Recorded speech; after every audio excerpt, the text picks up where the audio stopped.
شێخ موس ئەحمەد بەرپرسی کەمپەکانی باکوور و ڕۆژهەڵاتی سووریا ئەکەین تایبەت بە چارەنووسی کەمپەکانی ڕۆژاوای کوردستان و دۆخی ئاوارەکان لە قامیشلەوە میوانمانە. سوپاس بۆ ئامادەبوونت. پێشەم شتێ بابزانین دوایەوەی کە کەمپی هۆڵ بە تەواوی داخرا چارەنووسی کەمپی ڕۆژ لە پارێزگای حەسەکە چۆنە بێت؟ ڕۆژ باش بۆ تەماشەوانی وە بێ وەکو زانن کامپی هۆڵ کامپێکی وەک تا ئاماژەژی پێکرد مەترسیدار بوو لەسەر هەرێمێ و سەر تەواهی جوواکە ناودەوڵەتی مخابن بێ ڕەنگی ئەف کامپ هات هەلوەشاندن و ئەو کەسێک تێبل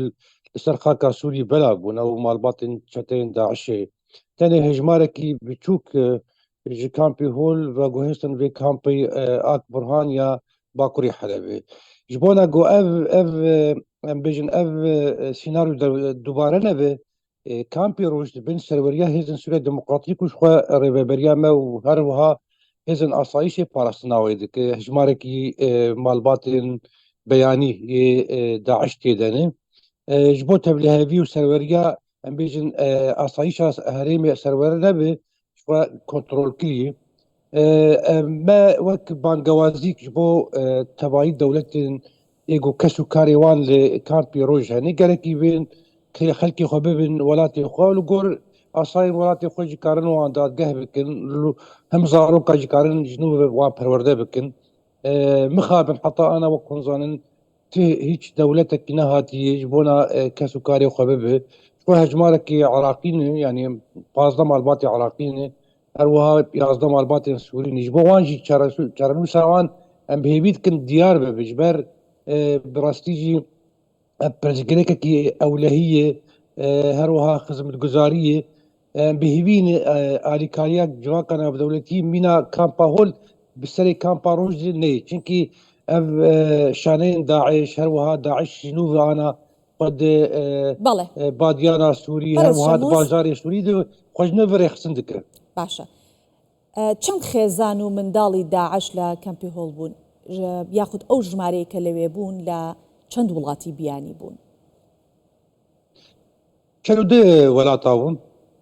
یان ناسنامەی وان 42 وڵاتا بوون شخوا پڕانی خەڵکی سووری بوون بگشتی بەری کامپ گۆهێزن سووریا دموکراتیک جێ vekşi 24,000 تێدا بوون 15,000 سووری بوون هەروەها 6,500 بەیانی بوون و نێزی 3,000 عراقی بوون yani 7,000 malbat giştî hebûn ev birastî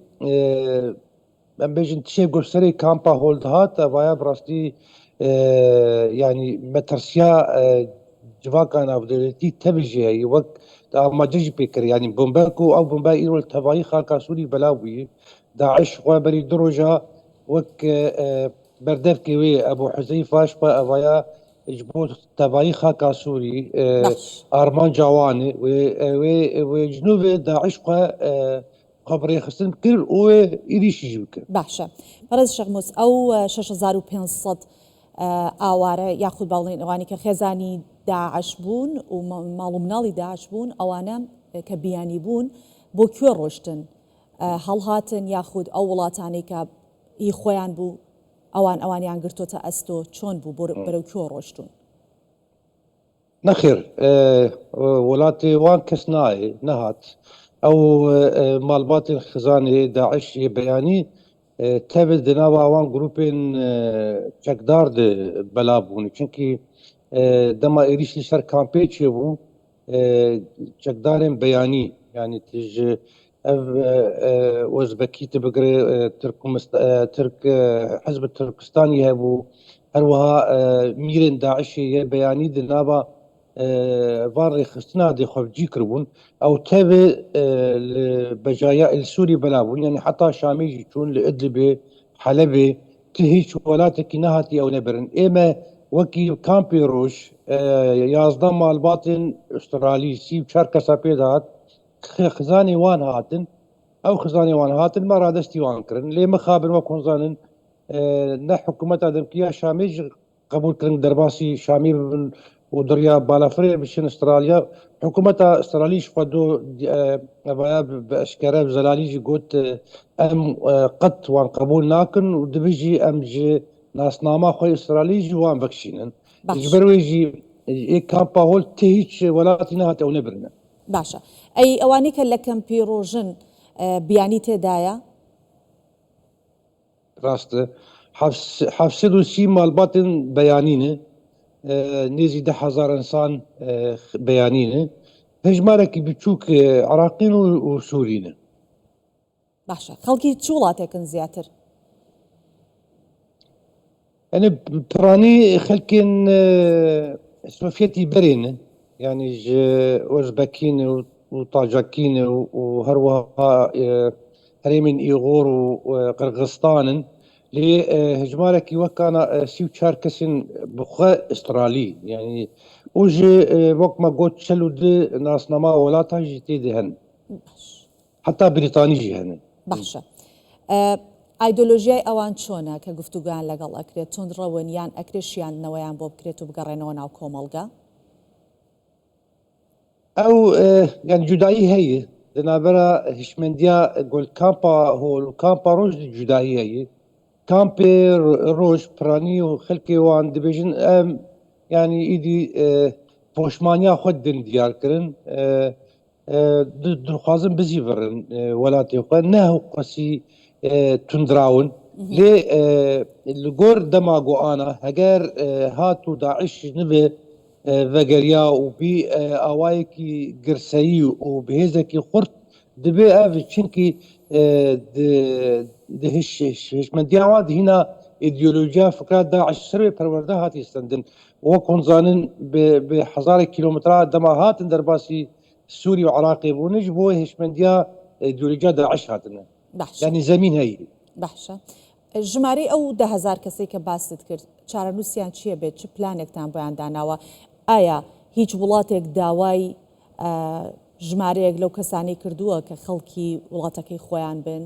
هیچ داواکاریەکە بۆ ئەوە هیچ هەنگاوێکتان ناوە